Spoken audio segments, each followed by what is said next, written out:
السلام علیکم ورحمۃ اللہ وبرکاتہ۔ رمضان کا مہینہ خدا کی رحمت کی برسات کا مہینہ، 1,24,000 انبیاء کی امت کو ایسا تحفہ نہیں ملا جو پیغمبر صلی اللہ علیہ وسلم کے توفیل سے اس امت کو ملا ہے۔ قرآن نے رمضان کے بارے میں کہا شہر رمضان الذی انزل فیہ القرآن، رمضان کا مہینہ وہ ہے جس میں قرآن اترا ہے۔ رمضان میں سب سے اہم عبادت روزہ رکھنا ہے۔ فمن شہید منکم الشہر فلیصم، جو رمضان کا مہینہ پائے اس کو چاہیے کہ روزہ رکھے۔ تو آج ہمارا موضوع ہے کہ روزہ کیا ہے، ہم اس پر بات کرتے ہیں کہ روزہ کیا ہے۔ قرآن نے تو صرف اتنا ذکر کیا ایھا الذین آمنوا کتب علیکم الصیام کما کتب علی الذین من قبلکم لعلکم تتقون، اے ایمان والو تم پر روزے فرض کیے گئے جیسے تم سے پہلے لوگوں پر فرض کیے گئے تھے، لعلکم تتقون، تاکہ تم متقی بن جاؤ۔ ہم اس پر انشاءاللہ بعد میں بات کریں گے، ہمیں تو صرف یہ بات کرنی ہے کہ روزہ کیا ہے۔ دوستو، روزہ کیا ہے؟ روزہ اللہ کی رضا ہے، پیغمبر کی ادا ہے۔ روزہ کیا ہے؟ روزہ ارکان خمسہ میں سے چوتھا رکن ہے۔ روزہ کیا ہے؟ دراصل روزہ ایک عبادت ہے جس میں مسلمان طلوع فجر سے لے کر غروب تک کھانے پینے اور دیگر ممنوعہ چیزوں سے پرہیز کرتا ہے اللہ کی رضا کے لیے۔ تو روزہ اللہ کی رضا ہے، پیغمبر کی ادا ہے، اللہ کے رسول صلی اللہ علیہ وسلم نے روزہ رکھا ہے اور اللہ اس سے راضی ہوتے ہیں۔ آج کل تو لوگ رمضان کے روزے نہیں رکھتے، پیارے حبیب تو ہر مہینے میں 3 روزے رکھتے تھے، شعبان میں اکثر روزے رکھا کرتے تھے، 9 ذی الحجہ کو روزہ رکھتے، 10 محرم الحرام کو روزہ رکھتے۔ اما عائشہ کا بیان ہے کان یصوم حتی نقول لا یفطر، روزہ رکھنے پر آتے تو روزے ہی رکھتے۔ اما عائشہ رضی اللہ عنہ کی ایک پیاری سی حدیث اور ملاحظہ فرمائیں، فرماتی ہیں عائشہ کہ پیارے حبیب گھر پر تشریف لاتے، آ کر پوچھتے عائشہ گھر میں کچھ کھانے پینے کو ہے؟ میں کہتی کہ اللہ کے رسول آپ نے تو سخاوت سکھائی ہے، جو کچھ تھا سب غریبوں میں تقسیم کر دیا۔ فرمایا عائشہ پریشان نہ ہو، انی صائم، میں نے روزے کی نیت کر لی۔ تو پیغمبر صلی اللہ علیہ وسلم کی ادا ہے، روزہ اللہ کی رضا ہے، اللہ اس سے راضی ہوتا ہے، اور پیغمبر کی ادا ہے، پیغمبر صلی اللہ علیہ وسلم نے روزہ رکھا ہے۔ لوگ کہتے ہیں کہ روزے میں بھوکا رکھنے کی کیا حکمت ہے؟ ارے بھائی اللہ کا حکم ہے، اللہ نے کہا، اور اللہ حکیم ہے، فعل الحکیم لا یخلو عن الحکمہ، حکیم کا فعل حکمت سے خالی نہیں ہوتا۔ اللہ نے حکم دیا اس لیے روزے ہم پر فرض ہیں، ہمیں اللہ کی بات کو ماننا ہے۔ بہرحال روزہ کیا ہے؟ روزہ قہر علی النفس ہے۔ نفس کہتا ہے شربت ہو، فروٹ ہو، شاندار ملائی ہو، دودھ ہو، بوتلیں ہوں، روح افزا ہو، سمرقند ہو، کھانا پینا ہو۔ نفس کہتا ہے کھائیں پیئیں عیش کریں مستی کریں، لیکن نفس کو جوتے مارو، نفس کی بات کو نہ مانو۔ روزہ قہر علی النفس ہے، نفس کی ان باتوں کو ختم کر دیتا ہے۔ روزہ کیا ہے؟ روزہ نفس کے خلاف جہاد ہے۔ نفس کہتا ہے سنیما دیکھیں، ناچ دیکھیں، شرابیں پئیں، حرام کھائیں، گانے سنیں، نفس کے خلاف جہاد ہے۔ نفس کو جوتے مارو، رسول اللہ صلی اللہ علیہ وسلم کے حکم کو مانو، اللہ کے حکم کو مانو۔ اللہ کے رسول نے فرمایا افضل الجہاد من یجاہد لنفسی، تو روزہ نفس کے خلاف جہاد ہے۔ روزہ کیا ہے دوستو؟ روزہ غریبوں کے ساتھ ہمدردی ہے، روزہ غریبوں سے پیار سکھاتا ہے، روزہ ان کے ساتھ میں معاشرتی زندگی کو بہتر کرتا ہے، روزہ غریبوں کے ساتھ پیار سکھاتا ہے۔ وہ غریب جن کے گھروں میں 1 مہینے تک کھانا نہیں ہوتا، جن کو فاقے ہوتے ہیں، جن کے گھروں میں کھانا نہیں، راشن نہیں، اے امیرو تم دن میں 5 مرتبہ 10 مرتبہ کھا لیتے ہو، تمہارا جب چاہے دل کرتا ہے کھا لیتے ہو، تم ہر گھنٹے ہر 15 منٹ کے بعد میں چائے اور ٹھنڈا پی لیتے ہو۔ وہ غریب جن کو پانی نصیب نہیں ہوتا، وہ غریب جن کو کھانا نصیب نہیں ہوتا، اے امیر تو بھی صبح سے لے کر شام تک بھوکا رہو، تجھے بھی بھوک کا احساس ہوگا، تجھے فاقے کا پتہ چلے گا، تو امیر غریب کے قریب ہو جائے گا۔ تو روزہ غریبوں کے ساتھ ہمدردی۔ روزہ کیا ہے دوستو؟ روزہ دراصل حیوانیت کو ختم کرتا ہے، بہیمیت کو ختم کرتا ہے، ہمارے اندر ملکیت کو پیدا کرتا ہے۔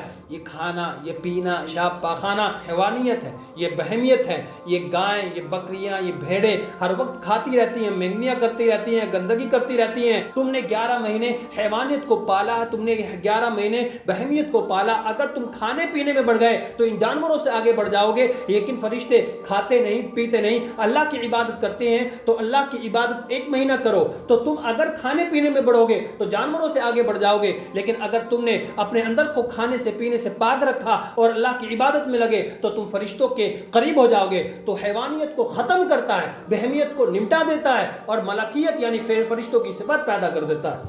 تو روزہ کیا ہے؟ بہیمیت اور حیوانیت کو ختم کرتا ہے، ملکیت پیدا کرتا ہے۔ اور یہی جبریل شب قدر میں ملاقات کرنے کے لیے آتے ہیں۔ قرآن نے ذکر کیا سورہ قدر میں تنزل الملائکہ والروح فیہا باذن ربہم، والروح روح القدس، جبریل آتے ہیں ملاقات کے لیے۔ تو حیوانیت کو ختم کرتا ہے، بہمیت کو ختم کرتا ہے، روزہ ملکیت کو پیدا کرتا ہے۔ تو کھانا پینا یہ حیوانیت ہے، یہ بہمیت ہے، اس کو روزہ ختم کرتا ہے، ملکیت کو ہمارے اندر پیدا کرتا ہے۔ روزہ کیا ہے؟ روزہ قہر علی النفس ہے، نفس سے جہاد ہے۔ روزہ غریبوں کے ساتھ ہمدردی ہے، روزہ غریبوں سے پیار سکھاتا ہے، روزہ ملکیت پیدا کرتا ہے، حیوانیت کو ختم کرتا ہے، روزہ جہاد کی ٹریننگ ہے۔ روزہ کیا ہے؟ اللہ کی رضا ہے، پیغمبر کی ادا ہے۔ پیغمبر صلی اللہ علیہ وسلم نے روزہ رکھا ہے اور پیغمبر صلی اللہ علیہ وسلم نے دعا فرمائی کہ اللہ مجھے روزے کی حالت میں دنیا سے رخصت کرنا تاکہ افطار تیرے دربار میں ہو۔ پیارے حبیب کا فرمان ہے، پیارے حبیب نے فرمایا اگر میرا کوئی امتی روزے سے دنیا سے رخصت ہو گیا تو اسے کہے کہ اے امتی گھبرا مت، محمد حوض کوثر پر تجھے افطار کرائیں گے۔ روزہ کیا ہے دوستو؟ روزہ ہمارے اندر تقوی پیدا کرتا ہے۔ قرآن کیا کہتا ہے؟ یا ایھا الذین آمنوا کتب علیکم الصیام کما کتب علی الذین من قبلکم لعلکم تتقون۔ تقوی کیسے پیدا کرتا ہے؟ حضرت الاستاذ فرمایا کرتے تھے کہ انسان گناہ کرتا ہے تو اس کا مقتضا، اس کا محرک، اس کی وجہ، اس کا سبب انسان کا نفس ہوتا ہے، خواہش ہوتی ہے۔ انسان کوئی بھی گناہ کرتا ہے، کوئی بھی عمل کرتا ہے، کوئی بھی برا کام کرتا ہے تو اس کے محرک، اس کا مقتضا شہوت ہوتی ہے، چاہے وہ شہوت نفسانیہ ہو، چاہے شہوت غضبانیہ ہو، چاہے شہوت حیوانیہ ہو، کوئی سی بھی ہو۔ تو روزہ اس کو ختم کرتا ہے اور اس کو پانی ملتا ہے انسان کو۔ دوسری چیز وہ ہے انسان کو موقع ملنا تنہائی کا۔ جب انسان کو یہ احساس ہونے لگے، یہ محسوس ہونے لگے کہ اب تجھے گناہ کرنا ہے کیونکہ تجھے کوئی نہیں دیکھ رہا، تیرے اوپر کوئی مسلط نہیں، تجھے کوئی نہیں، تو انسان جب تنہائی میں ہوتا ہے تو گناہ کر بیٹھتا ہے۔ جو چونکہ شہوت سے وہ چیز محرک آیا اور تنہائی میں اس پر عمل کرتا ہے تو روزہ دونوں چیزوں کو ختم کر دیتا ہے، شہوتوں کو توڑ دیتا ہے۔ اور تنہائی میں کیسے یہ کام کرتا ہے؟ فرمایا کرتے تھے کہ ذرا آپ اپنے گھر میں ہوتے ہیں، تنہا روم میں ہوتے ہیں، اپنے فلیٹ میں ہوتے ہیں، تم اپنے جب گھر میں ہوتے ہو، تم کام سے آتے ہو، تھک کر آتے ہو، تمہارے فریج میں فروٹ ہوتے ہیں، میں کھانا پینا بھی ہوتا ہے، ٹھنڈا پانی بھی ہوتا ہے، لیکن روزے دار جب تھک کر گھر میں آتا ہے تو کبھی ٹھنڈے پانی کی بوتل کے پاس ہاتھ لے جاتا ہے، لیکن ایک شعور، ایک احساس اس کو روک دیتا ہے کہ نہیں نہیں نہیں، تیرا روزہ ہے، تجھے ایسا نہیں کرنا ہے، تجھے شام کو افطار کرنا ہے۔ تو وہ روزے دار رک جاتا ہے صرف اس احساس میں کہ تو روزہ ہے اور تو نے روزہ اللہ کے لیے رکھا ہے۔ تو روزے دار اس احساس کی وجہ سے شام تک گھر میں سب کچھ ہونے کے باوجود، تنہا ہونے کے باوجود، سب سے پردہ ہونے کے باوجود بھی اپنا روزہ نہیں توڑتا، بلکہ وہ روزے سے رکا رہتا ہے صرف اس احساس میں کہ اللہ کے لیے تو نے روزہ رکھا ہے اور تجھے کوئی نہیں دیکھ رہا بے شک، لیکن اللہ کا روزہ ہے، نہیں میں روزہ نہیں افطار کروں گا۔ تو فرمایا کرتے تھے کہ جب انسان اپنے روزے کو تنہائی میں اس لیے نہیں توڑا کہ اس کو احساس ہے کہ میرا روزہ ہے، تو یہی انسان کو، گنہگار کو سوچ لینا چاہیے کہ جب وہ تنہائی میں گناہ کرنے لگے تو اسے یہ خیال رکھنا چاہیے کہ تجھے اللہ نے پیدا کیا، چند دن کے لیے پیدا کیا، تیری زندگی 50 سال کی یا 40 سال کی یا 60 سال کی یا 70 سال کی، تجھے مرنا ہے،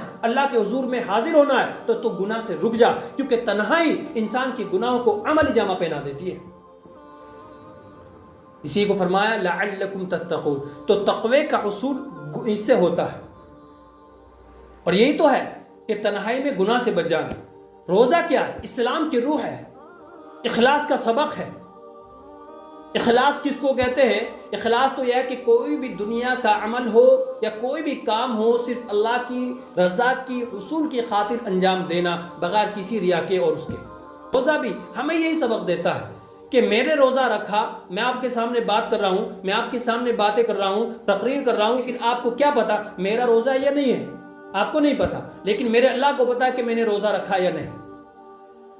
تو روزہ اسلام کی روح ہے کیونکہ اس میں اخلاص ہے، اور اخلاص کا سبق اس سے ملتا ہے۔ آدمی نمازیں پڑھے تو لوگ اسے نمازی کہنے لگتے ہیں، لوگ حج کرے، ایک حج کیا، 2 کیا، 5 کیے، پھر کہنے لگتے ہیں الحمدللہ 5 حج کر لیے، اللہ کا فضل ہے۔ زکوٰۃ دے رہے تو لوگ سخی کہنے لگتے ہیں، لیکن آدمی روزے رکھے، کوئی جا کر نہیں کہتا کہ تم روزے دار ہو یا نہیں، کوئی نہیں کہتا پھرتا کہ میں روزے دار ہوں، اللہ ہے کہ کوئی نہ روزہ رکھے، وہ روزہ رکھے، لوگوں کو جا کر کہے کہ میں نے روزہ رکھ لیا، لیکن روزے دار کے بارے میں کوئی نہ روزے دار کوئی نہیں کہتا۔ لیکن حاجی ملے گا، نمازی ملے گا، آپ کو عبادت گزار ملے گا، آپ کو سخی ملے گا، آپ کو مجاہد ملے گا. ہر چیز میں ریا ہو سکتا ہے لیکن روزے میں ریا نہیں ہو سکتا ہے. اخلاص یہی ہے کہ کوئی بھی عمل اللہ کے لیے کرنا. اور روزے دار بھی روزہ رکھتا ہے تو اللہ کے لیے رکھتا ہے، لوگوں کو کہتا نہیں پھرتا کہ میں روزے دار ہوں. چنانچہ ایسے واقعات بزرگوں کی ملتے ہیں کہ انہوں نے 14 سال روزہ رکھا اور لوگوں کو پتہ ہی نہیں ہے. یہ ہدایت اس کی مصنف کے بارے میں کتابوں میں لکھا ہے 14 سال روزہ رکھا، پتہ ہی نہیں چلا. نہ شاگرد کو پتہ چلا، نہ بیوی کو پتہ چلا، نہ بیٹوں کو پتہ چلا. 14 سال تک کتاب لکھی. تو روزہ تو ایک ایسا عمل ہے تو اخلاص سکھاتا ہے. اور اخلاص کیا ہے؟ اخلاص کے بارے میں ہم نے مستقل بات کی ہے کہ اخلاص وہ عمل ہے مخلص لوگوں پر شیطان کا بھی تسلط نہیں ہو سکتا. وَمَا أُمِرُوا إِلَّا لِيَعْبُدُوا اللَّهَ مُخْلِصِينَ لَهُ الدِّينَ. تو روزہ وہ ہے. تو روزہ تقوی پیدا کرتا ہے، شہوتوں کو توڑ دیتا ہے، چاہے وہ شہوت غضبانیہ ہو، چاہے شہوت حیوانیہ ہو، چاہے شہوت عقلیہ ہو، کوئی سی بھی شہوت اس کو کمزور کر دیتا ہے. جلالین کی ایک شرح ہے ثابت کہ اس میں لکھا، ایک روایت لکھی ہے کہ اللہ تبارک و تعالی نے نفس کو پیدا کیا. نفس کو پیدا کیا تو اسے پوچھا من انت، تو کون ہے؟ ومن انا، اللہ نے پوچھا میں کون ہوں، تو کون ہے؟ تو نفس کہنے لگا تو ہے، انت انت انا انا، میں ہوں، تو ہے. تو کتابوں میں روایت میں لکھا ہے کہ اللہ تبارک و تعالیٰ نے اس نفس کو بھوک کے دریا میں اس کو غوطہ دیا، 70,000 سال تک اس میں رکھا، پھر اس کو نکالا اور پوچھا کہ تو کون ہے؟ تو کہنے لگے نہیں آپ اللہ ہے، میں مخلوق ہوں. تو نفس کمزور پڑتا ہے جب اسے بھوک لگتی ہے، نفس کمزور پڑتا ہے جب اسے کھانا نہیں ملتا، نفس کمزور پڑتا ہے جب ہم روزہ رکھتے ہیں. تو روزہ ہمیں تقوی دیتا ہے اور ہمارے اندر شعور پیدا کرتا ہے کہ ہم اپنے گھر میں تنہائی میں اکیلے کچھ ہونے کے باوجود بھی ہم دوپہر کو پانی نہیں پیتے، شام کو پانی نہیں پیتے، 2 منٹ پہلے پانی نہیں پیتے، اس احساس میں کہ ہم نے روزہ رکھا ہے. تو اللہ کہتے ہیں بندے جیسے تو صبح سے شام تک روزہ کے انتظار میں، افطاری کے انتظار میں تو نے پانی نہیں پیا، حالات تیرے کمزور ہو گئے، تو ٹوٹ گیا، تو بچھ گیا، تیرے پیاس نے تجھے ستایا، تو ذرا رک جا گناہ کرتے ہوئے، تو زنا کرتے ہوئے رک جا، تو چوری کرتے ہوئے رک جا، کسی کو قتل کرتے ہوئے رک جا، احساس کر لے، تو صبر کر لے اور تجھے میں اپنے انعامات سے نوازوں. تو روزہ صبر سکھاتا ہے، روزہ تقوی پیدا کرتا ہے، روزہ گناہوں کی بخشش کا ذریعہ ہے. حدیث میں آتا ہے من صام رمضان ایمانا و احتسابا غفر له ما تقدم. روزہ کیا ہے؟ روزہ سفارش کا ذریعہ ہے، قیامت کے دن سفارش کرے گا. روزہ کیا ہے؟ غریبوں کے ساتھ پیار اور ہمدردی سکھاتا ہے. روزہ کیا ہے؟ روزہ صرف اللہ کے اتنے سے حکم ماننے کا نام ہے کہ خود خدا کہہ دے کہ میرے بندے نے میرے نام پر کھانا پینا بھی چھوڑ دیا. بہرحال دوستو، مختصر عرض ہے کہ روزہ کیا ہے. روزہ اللہ کی رضا ہے، پیغمبر کی ادا ہے. روزہ قہر علی النفس ہے، روزہ جہاد کی ٹریننگ ہے، روزہ نفس کے خلاف جہاد ہے، روزہ غریبوں کے ساتھ ہمدردی ہے، روزہ حیوانیت کو ختم کرتا ہے، بہمیت کو مٹا دیتا ہے، اللہ کا قرب نصیب کر دیتا ہے اور اللہ اپنی رضا سے بندے کو نواز دیتا ہے. روزہ کیا ہے؟ روزہ ڈھال ہے، الصوم جنہ. روزہ ڈھال ہے جو جہنم کی آگ سے ہماری حفاظت کرتا ہے. روزہ کیا ہے؟ سحر میں اٹھنا ہے، شام کو افطار کرنا ہے. اے لوگو، تم تو فجر کی نماز نہیں پڑھتے، لیکن تم اس مہینے میں سحر میں اٹھو، تہجد کی عادت بناؤ تاکہ تمہارے فجر کی نماز پڑھنا تم کو آسان ہو جائے. تو دوستو، روزہ ہمارے اندر تقوی پیدا کرتا ہے. ایام معدودات، یہ چند گنتی کے دن ہیں، اس میں چاہیے کہ ہم روزے کا اہتمام کریں. جو نہیں رکھتے ان کو روزہ رکھنے پر ہم